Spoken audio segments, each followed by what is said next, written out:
The guy who moves his seat can't be beat.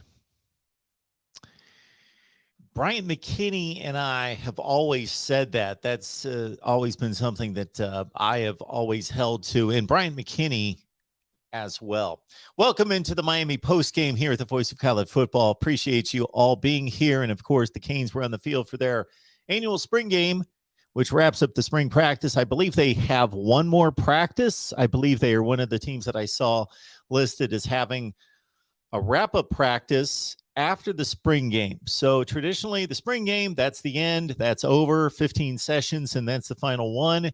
But a number of coaches have implemented, and I believe Miami being on this list, and this makes a whole lot of sense to me, that you make the spring game the 14th of 15 practices, and then you're able to get back together one more time and say, hey, let's look at it, get together, look at the spring game, implement some corrections, see what we did wrong, what can we do better, and have one more walkthrough, one more practice, get it right, head on off into the rest of spring, into summer. Welcome to the Voice of College Football, everybody. I've been able to make it basically through the spring game.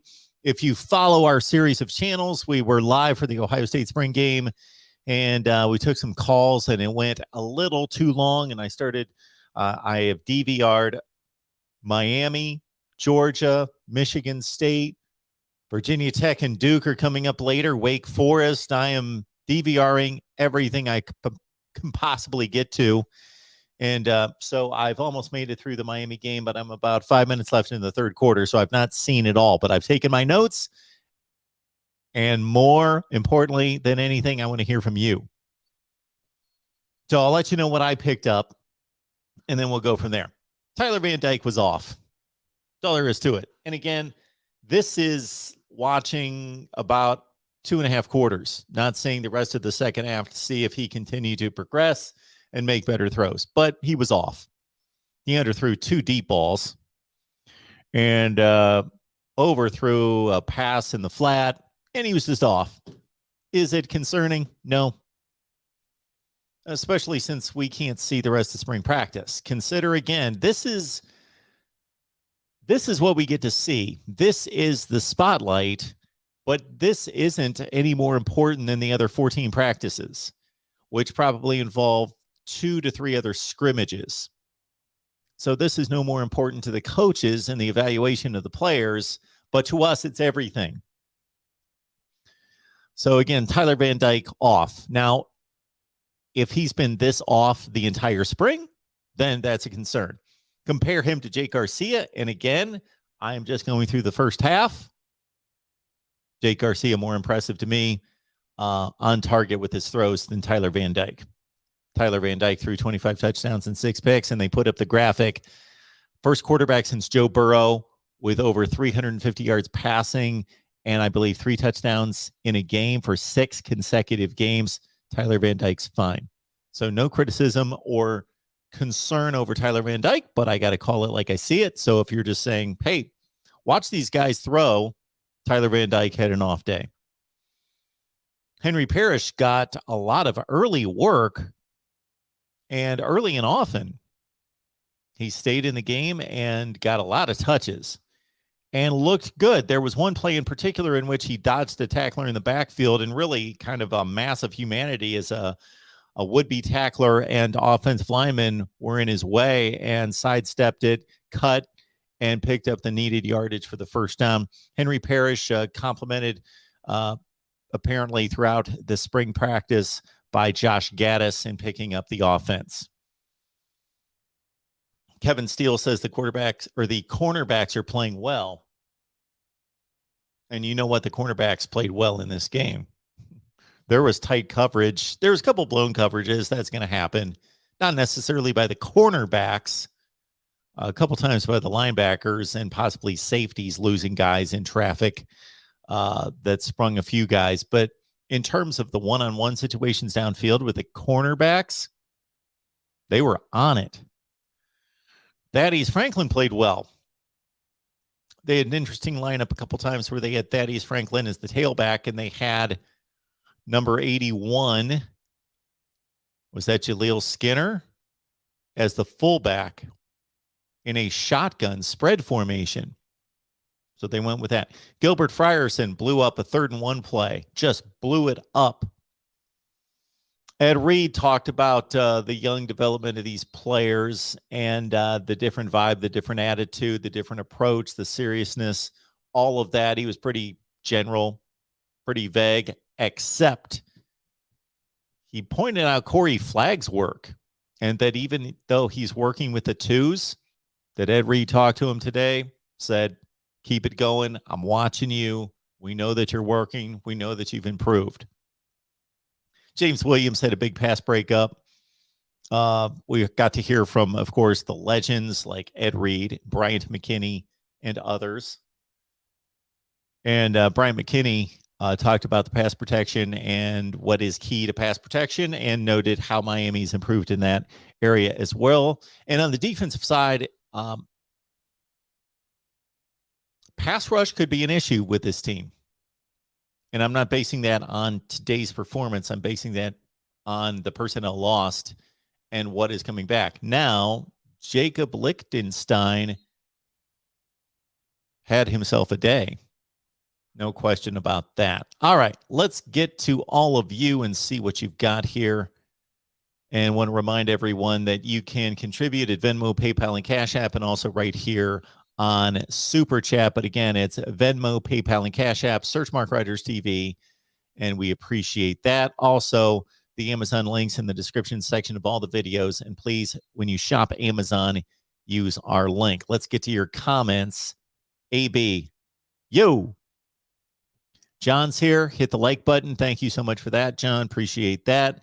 John Sarian, in and out of Canes and Buckeyes, but Canes O-line did not seem to get a lot of push. May not have taken next step. Push in the run game, I would agree. Okay. Clean pocket, though. Consistently, at least in the first half again, I'm watching a play right now. There was not a clean pocket. There was a good pass rush. And Ja'Cory Brown had to unload the football in a hurry. Exploring with Ben, Mark, late with the last stream. He is having to catch up with the Miami game so he can talk about it. Hang on, everyone. That's exactly what was going on, and I didn't come anywhere close. So my game plan was Ohio State spring game from noon to 2. Watch the Miami game from 2 to 3:30 because I can scrunch down on the DVR 2 hours into an hour and a half. Be ready for you right now. But we went a little long in our previous live stream, so our apologies. John needs to wash that hair tonight for Easter to be looking good, fresh for Easter. I get it. Brandon, good to see you, as well as Ashley. Mr. HD, we hear Mark. Great spring game. Some guys impressed. Plenty of players to come back and get in the portal, and we should be good. The portal activity is going to be fascinating, of course, once spring practice is over across the nation. Shane, I believe that's a pretty good comment right there. It's a good wide receiver core. It's a deep wide receiver core. They have upgraded the talent, and certainly the young guys are just more focused, more disciplined than the veteran receivers we saw from a couple of years ago, like D. Wiggins and Mark Pope. But is there a number one wide receiver on this team? I don't see him. Go Canes. Got Tim here, USC fan who supports the Miami channel. Look at Tim. Appreciate that. George comes in and hits the like button, even when he can't stick around. Boom. He comes in, hits the like button. Appreciate that, George. Brandon says, we don't need a number one wideout from the portal, but we have to give our guys an opportunity. Charleston Rambo, did not legitimately become our number one until like week 6. From a production standpoint, well, I certainly think he was the number one against Michigan State, and that was game 3. But I get your point. There might be a guy emerge. I don't necessarily see a number one wide receiver on this team. I want a number one wide receiver at the level that Miami and all of you want to see them play.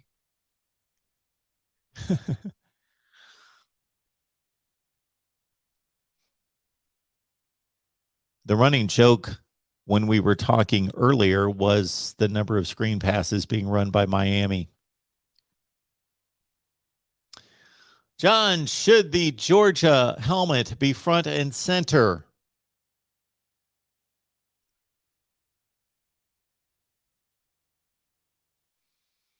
Actually, I know that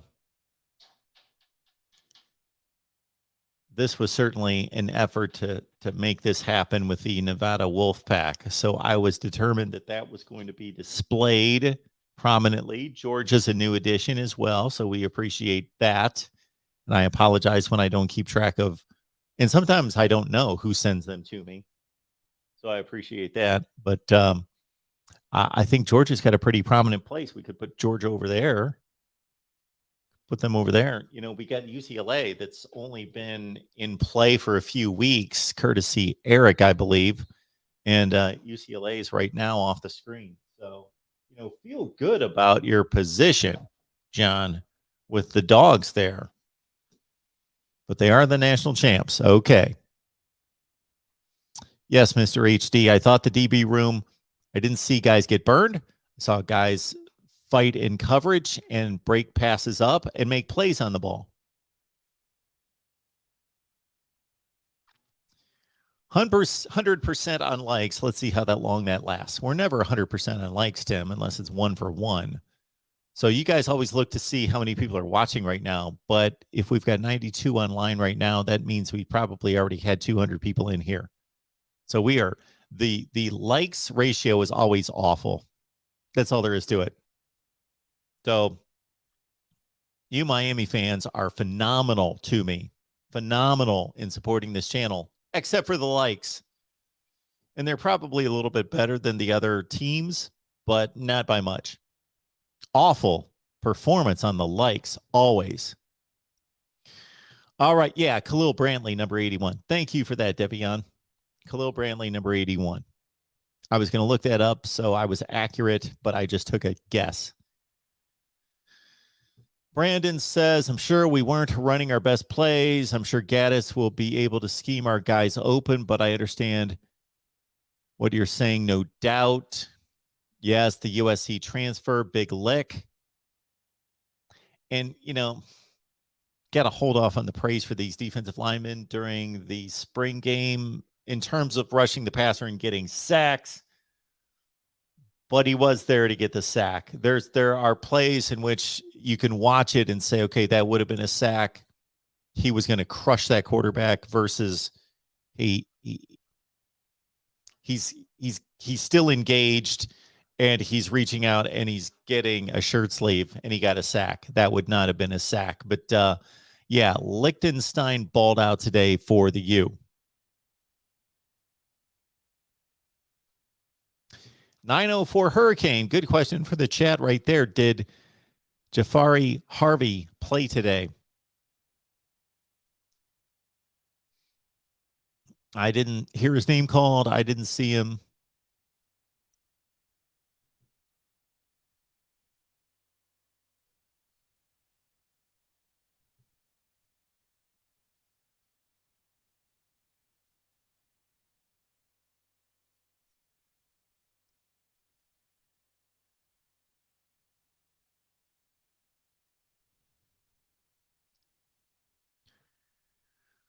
Young Bucks gets a feeling that Jalen Knighton is leaving based on today.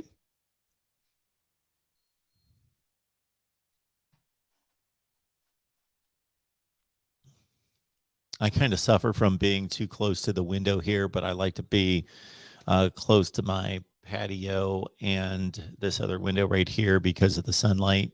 But it really screws with the lighting. And then if it changes, it continues to screw with it. Anyway. All right. The reigning champ should always be front and center. No, that's not the rule here at the Voice of College Football. Never has been. Nope. Not it.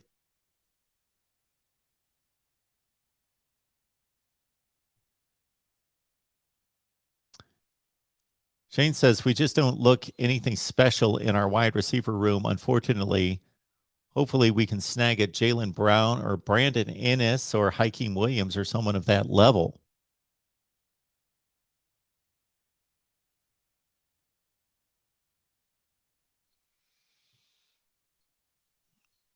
I don't think I can cover enough Stardust to get us set for the week 1 matchups. Maybe we'll do that the last week of August. Georgia, Oregon, sure. Ohio State, Notre Dame. Who else is playing in week 1? Week 2, Florida State, LSU. Well, that's week 1 after they play week 0, Florida State, LSU. Yeah, we could match up some Miami, Texas A&M when they play. Absolutely. Xavier Restrepo was the best wide receiver. Yes.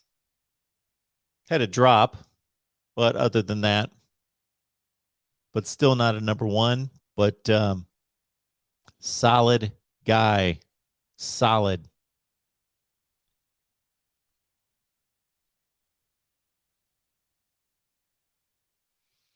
John's asking about the SEC West helmets. And yes, Miami fans, we will get back to your Miami talk. Let me answer this question real quick. What are we lacking? Auburn, Mississippi State, Arkansas,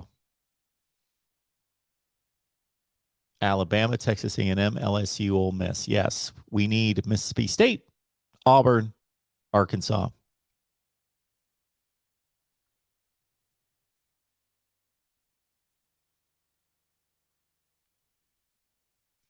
Santa, Cyrus Moss looked amazing today, even though he still doesn't weigh 230 soaking wet. Cyrus Moss, yeah, of course, stud, signee. Can't say that he really stood out to me, and I wasn't looking for him just in regards to trying to chart all the plays and so forth. I wasn't eyeing him in particular. Got to run up the middle, and they're not tackling now.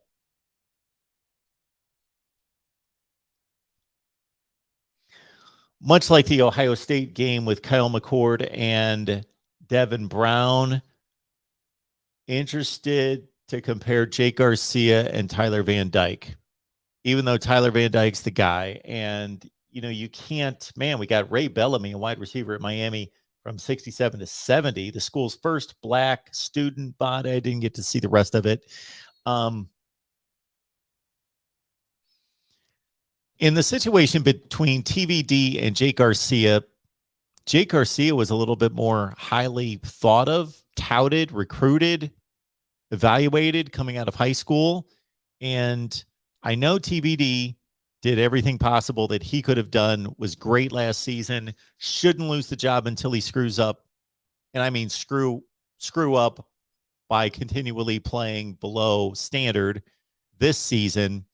But still, I was just curious to see play after play after play after play, watching Garcia throw the ball and compare that to TVD. Again, I'm just basing this on the first half, but for a long stretch of the first half, I thought Garcia threw the ball better than TVD. Now, and then the next level of that is seeing Ja'Carri Brown come into the system as a very young player and see how he plays. And I'm not seeing enough of him to know or have an evaluation because there's 7 minutes left in the fourth quarter, and I pretty much missed the second half here. There was a bad throw by Brown. Willie, how many games will Miami really win this year? Or you could ask, how many games will Miami win this year? I think 9-3 is a reasonable, optimistic, solid goal. 9-3. Could they do better than that? Absolutely. There's not a game on the Miami schedule that they cannot win. And the worst they could do reasonably is probably 7-5. Lose to Clemson and Texas A&M. I find it hard to find another 3 losses. So let's say 8-4. 10-2 is a good goal. 10-2 is, let's say they trip up against somebody that they're not supposed to lose to, but they pick off either Clemson or Texas A&M. When is the last time Miami beat a legitimate top 10 to 15 team in the country? They didn't last year, did they? NC State was good. Pitt, they beat Pitt. Pitt was top 10 to 15 good. So they beat Pitt and NC State last year. So those are two quality wins. But in terms of really picking off a near elite, Notre Dame 2017, that Notre Dame team was not elite. They were really good.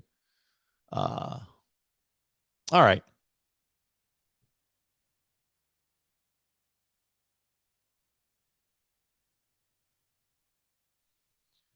Exploring with Ben. Did you send in the Georgia helmet? I should have kept a list. I should have kept a list so I could properly keep track. Eric, good to see you. Eric, being the Oregon fanatic here, has an interesting perspective on all of this, of course, with Mario moving to Miami. I clipped off a conversation that Cam and I had the other day and put it on the Oregon channel, and it should be posted here in the next few days. So that's going to stir up maybe a few Oregon fans in regards to comparing the two programs. Yeah, those FSU lurkers, are they here? Are they here? We've got 131 on the line. How many of those are FSU lurkers?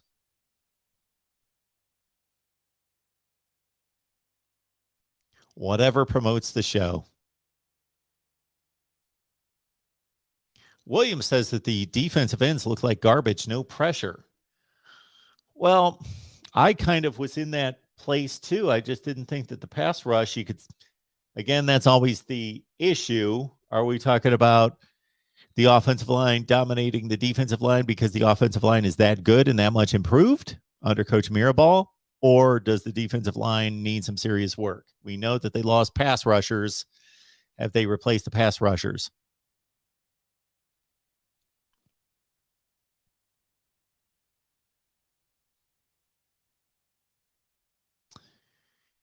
Yeah, big Leonard Taylor, 56, caught a handful of shirt for a sack.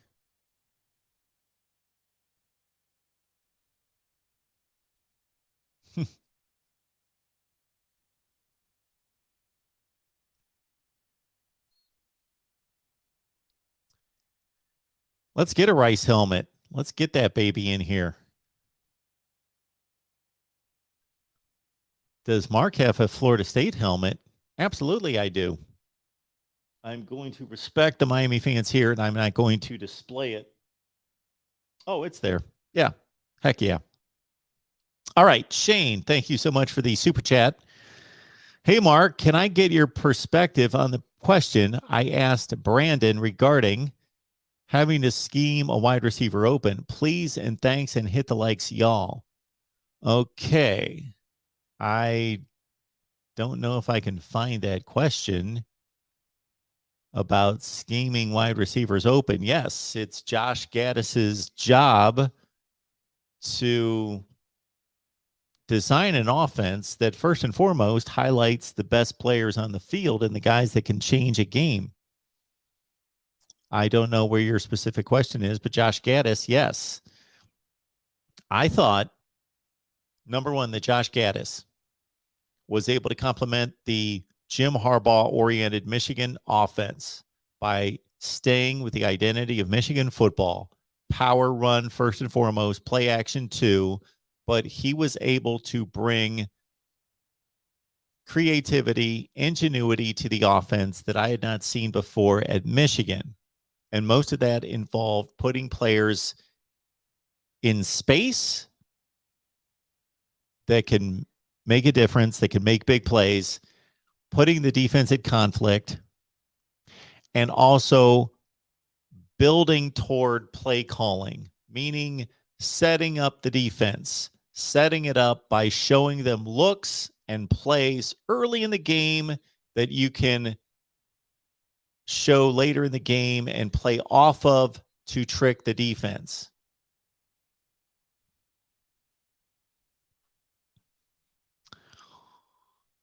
And then the good move for Miami was to bring in Josh Gaddis and put him into an offense that, based on Jim Harbaugh's tendencies and Mario Cristobal's tendencies, they're very similar in what they want to do.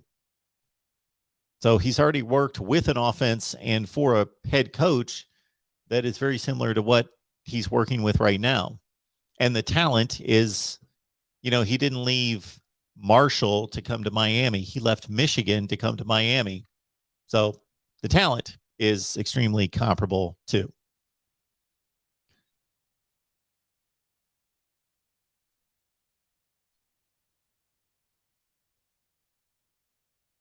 So hopefully, Shane, that answers your question. Michael, let's go Maryland. Oh, John wants that Ole Miss powder blue. I hate Ole Miss, but that's one of the slickest looking helmets in all of college football. Yes, Ole Miss, love their color scheme. The powder blue, the dark blue, the red, all of it's good. Red, white, and blue hits the Patriot in me. There you go, Cheryl. That makes a whole lot of sense right there. How about our military? The most outstanding teams in America are the military academies. It is remarkable and blows me away how they can compete on a football field against the best teams in America when that's not their goal, that's not their focus, that's not their purpose. They have so many other more important things to do. It's important to them and they work hard at it and they devote time to it, but that's down the list. And you've got these future NFL players on all these other teams that play Army, Navy, and Air Force that are focused on football and getting to the NFL and are bigger, stronger, and faster. And you've got these military academies that compete with the best teams in the country and typically do compete. Sometimes they get blown out, but typically compete. I just think it's astounding. It's one of the things that fascinates me most about college football is how Army, Navy, and Air Force are as good as they are. You would think that they would just get crushed. I mean, completely obliterated, look like high school teams because of the talent. And again, the focus and attention and resources that are placed in football by all these other schools that they play. And I know that they don't play in major conferences so that they're not playing Penn State and Miami and Auburn and Tennessee and Oklahoma every week. But when they do, they play in good conferences. And when they do play the very best, they punch them in the mouth and they stay right with them most of the time. Yes. So I will welcome Army, Navy, and Air Force helmets. Yes. Thanks, Cheryl, for being here. I am going to go down to the bottom of I'm going to honor this super chat coming in from Shane. Appreciate that so much. Thank you so much for that, Shane. Here's $5 in gold in silver for the new political/football themed show on your channel. From Oregon, your co-host. Hashtag keep getting better you. That possibly could be George's. George basically is a segment on my show, or so he thinks, I believe sometimes. So maybe that's the $5 chip in for the new political/football themed show. Let's not ever get into that. But Charles, 9-3, 10-2 is the expectations for this upcoming season. The U, there could be a big difference between 9-3 and 10-2. So that could be, depending on the circumstances and the context, there could be a huge difference between 9-3 and 10-2, or there could be little difference. They could go 9-3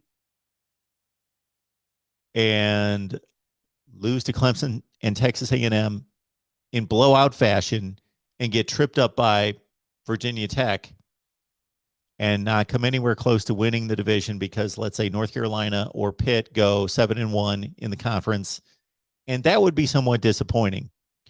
Or they could go 9-3, barely lose to Clemson and Texas A&M, only lose one other game, and tie for the division championship at 6-2, or win the division outright at 6-2, get to the ACC championship game. So there's a lot of other aspects of those records to consider, but I'm right there with you, Charles. how many dropsies did we have? Yes, at the wide receiver position. I saw a few. So there was a ball that TVD threw. So I took my shots at TVD of being off, not being sharp, missing some throws.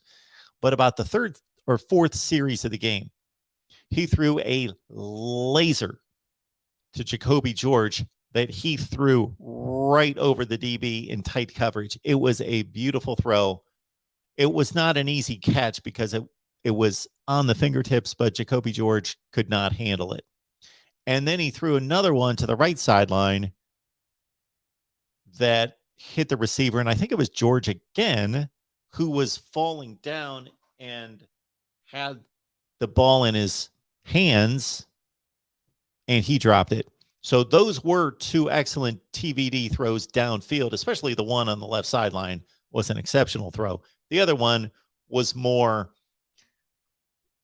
receiver, quarterback on the same page. You're in tight coverage, but I know I got back shoulder. I threw it there. Receiver read it. Both guys executed, except the receiver didn't complete it with the catch. They executed the read together, and they were on the same page. Quarterback, TVD, executed the throw. But George, I believe it was George. It was George definitely on the left side. I don't know about the right side. I think it was Jacoby George dropped the ball. So, yeah, those were two drops. And Restrepo had a drop. So there were a few.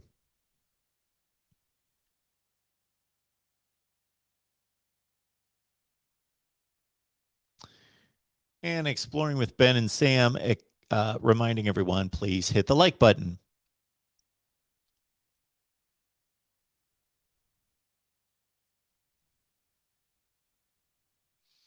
Absolutely, Bradenton. It's a spring game, and it's also one practice out of 15. I was merely making the point that if TVD played like this the entire spring and Jake Garcia was sharp and on his game, I would still, if I were the head coach, I would not let my thoughts be known, but I would go into August camp thinking I've got a quarterback competition. But I'm extrapolating one subpar performance into 15 and then taking the other quarterback, Jake Garcia, and lifting him to have played excellently the entire 15 sessions as well. So that's a huge lift.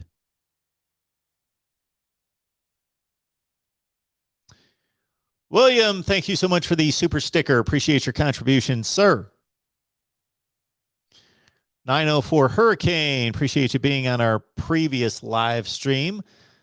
I find it interesting that there was more hype if you go to the 247 Sports Rankings,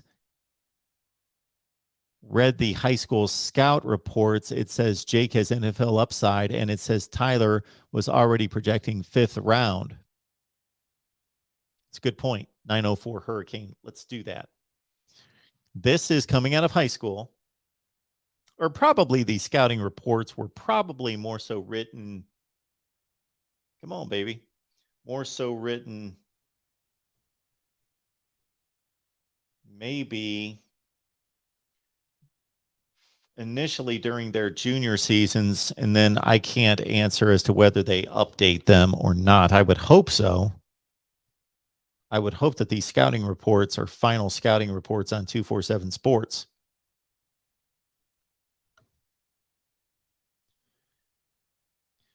Let's first go to Jake Garcia and the scouting report on 247 Sports coming out of high school. And this was written by Andrew Ivins, very respected Southeast recruiting analyst. Okay, this is Jake Garcia. Sturdy frame. Checks the desired boxes when it comes to height and hand size. A confident decision maker that is capable of getting the ball to all different levels of the field. Owns a tight, effortless release. Velocity is a strength at this stage in his development. Understands how to use trajectory to his advantage. Willing to challenge defensive backs and fire into tight windows. Rather clean footwork in the pocket. Will locate hot reads, but also try to find his second and third progressions, even in the face of the rush. Not billed as a runner, but elusive enough to execute the read option and move the chains with his legs once a play breaks down. Must cut down on the mistakes at the next level, like bad interceptions, and get more consistent on a week-to-week basis. One of the more well-traveled quarterback recruits in recent years, having attended 5 different high schools in a 4-year span. Managed, however, to quickly learn multiple offensive systems and help lead his team to a state title as a senior, playing in one of the Peach State's highest classifications. Projects as a starter at the Power 5 level, could be a game manager, but has the tools to be the focal point of an offense. NFL upside.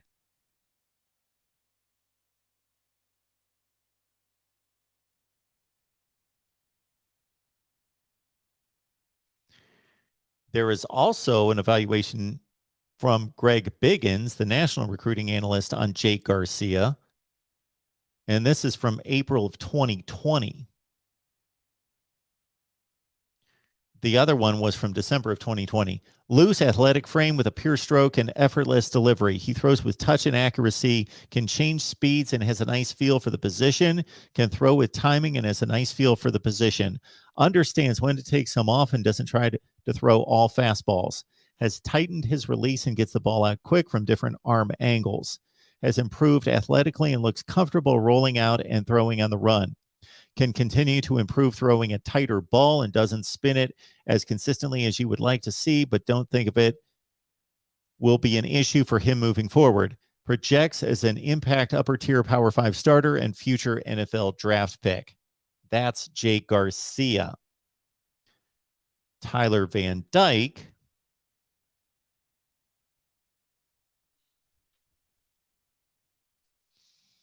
The scouting reports read like this. And this is an old one. This is from September of 18. Good frame allows him to stand tall in the pocket. Two-sport standout, also excels as a pitcher in baseball. Smooth delivery with soft touch on deep throws, accurate and can fit ball into tight windows, calm demeanor, plays in control, slides in and out of the pocket well, has high release point to accentuate size, has sneaky mobility to extend plays, needs to shorten his release, must show arm strength to throw 15-yard out. Increasing athleticism will be helpful. Multi-year starter, top 20 program, projects as a mid to late 5th round NFL draft pick. So the scouts were higher on Jake Garcia, but that particular scouting report is pretty old. And of course, Tyler Van Dyke came out as the 7th rated pro style quarterback in 2020 with a ranking of 0.9173. And you compare that to Jake Garcia.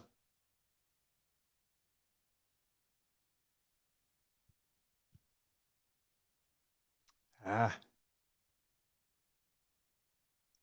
is that not?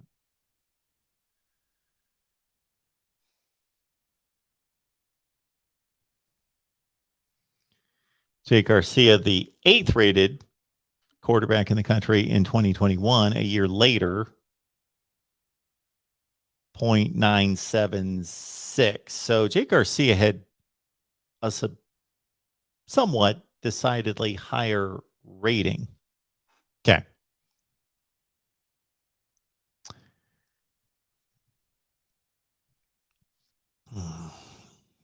I don't know if you all took that in.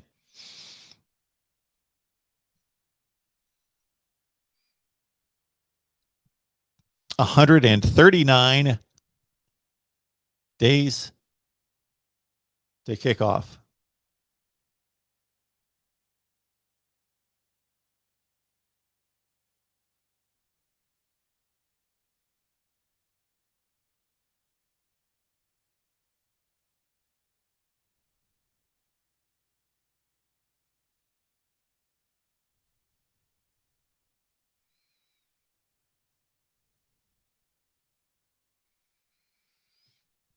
Michael is demanding a Maryland live chat, April 30th, Big Ten Network. Woo! Should be a good time. We shall see, Michael. I'm going to keep you in suspense.